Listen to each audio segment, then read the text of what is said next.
बातमी आहे अकोल्यातून। अकोला जिल्ह्यातील मूर्तिजापूरमध्ये अंधश्रद्धेला खतपाणी घालणारा एक धक्कादायक प्रकार समोर आलाय। पोही गावात चंदन मुरारी नावाचा भोंदू बाबा सोमवारी आणि पौर्णिमेला अंगात सवारी येते असा दावा करतोय। रात्री 1 वाजल्यापासून पहाटेपर्यंत त्याचा दरबार चालायचा।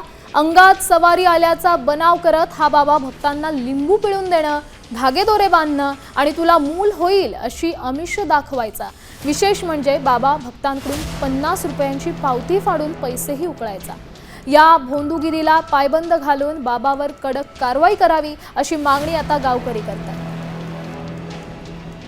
गावामध्ये अजूनही काही भोंदू बुवा बाबा मांत्रिक सर्वसामान्य भाविकांना त्यांच्या श्रद्धेचा अंधश्रद्धेचा गैरफायदा घेत तुला मूल होईल अशा पद्धतीचं आश्वासन देत किंवा माझ्यामध्ये काहीतरी अलौकिक शक्ती आहे, दैवी शक्ती आहे असा दावा करत त्यांची फसवणूक करताना दिसत आहे। या संदर्भामध्ये जादूटोणा विरोधी कायद्याच्या अंतर्गत अशा कथित चंदनशेष किंवा चंदन मुरारी या बाबावर मांत्रिकावर तात्काळ कारवाई करावी।